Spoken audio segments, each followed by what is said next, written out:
Alright guys, sa mapagpalang araw sa inyong lahat, meron tayong reaction video dito kay Rob Trip. Ayan, nabalitaan nyo na ba ang bagong balita dito sa LTO?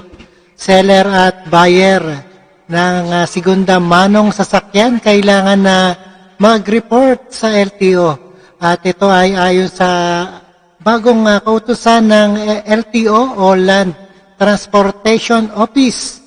Obligado na ang mga nagbenta na at bumili ng mga second-hand na sasakyan na i-report sa ahensya at mangyaring bentahan. Alright? At may multa guys may multa tong 40,000, 20 saka 20 sa seller at buyer. Alright, panoorin po natin guys and no further Required na ngayong i-report sa LTO ang pagbebenta at pagbili ng mga segunda manong sasakyan. Kapag hindi sumunod dyan, 40,000 pesos ang kabuang multa, kaya't maraming umaalma. Nasa frontline na balitang yan, Brian Basa.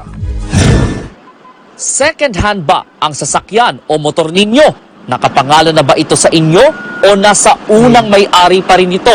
May inilabas kasing utos ang Land Transportation Office. Obligado na raw ang mga nagbenta at bumili ng segunda manong sasakyan na i-report sa LTO ang nangyaring bentahan. Kung hindi, may multang aabot sa 40,000 pesos ang mahuhuling hindi susunod. Sa administrative order na inilabas ng LTO noong August 30, nakadetalye ang mga responsibilidad ng seller at buyer ng sasakyan. Ang nagbenta, required na mag-report sa LTO. Dapat siyang magsumite ng official receipt at certificate of registration o ORCR at deed of sale ng sasakyan.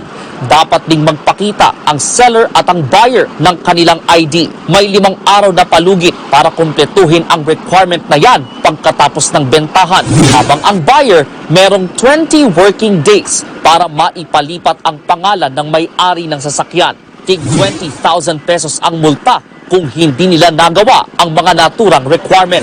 Marami pang motorista ang halatadong kitang-kita ang mga korap dito. Isang corruption yan ng LTO at siguro sa paghiganti rin. hindi nakakaalam ng bagong patakarang ito ng LTO. Kahit noong September 16 pa ito sinimulan, retroactive ang administrative order.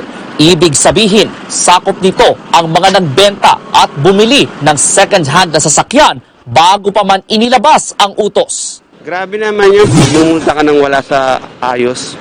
Lalo na yung pinagbilang mo ng motor galing pa ng probinsya. Nakakagulat para sa amin na ganun, yung kalaki yung multa. Kailangan siguro mapag-aralan po mismo ng LTO kung paano po yung dapat maging proseso nung kanilang pinapatupad na batas na yan. Para sa isang urban transport expert, walang point ang kautosang ito. Red tape lang daw ito o pampatagal ng proseso. They're really excuse. They want to terrorize motorists para they come across at manikluhon sa kanila.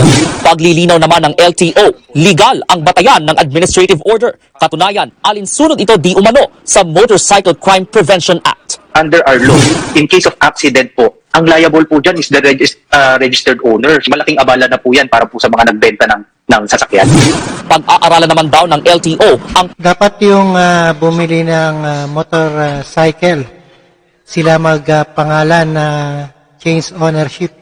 papalawig ng deadline para sa mga dati nang nagbenta at bumili ng segunda manong sasakyan bago pa man inilabas ang kautusan. Hindi rin daw agad babawiin ang lisensya ng mga mahuhuling lalabag, pero magkaka-record sila sa LTO. Nagbabalita mula sa Frontline, Brian. Ayan, isang corruption yan ng LTO at sana hindi matupad. Alright, maraming salamat sa panonood pakikinig dito kay Rob Trip and see us again sa ating reaction video. Alright, comment down below na lang guys sa mga reaction nyo dyan.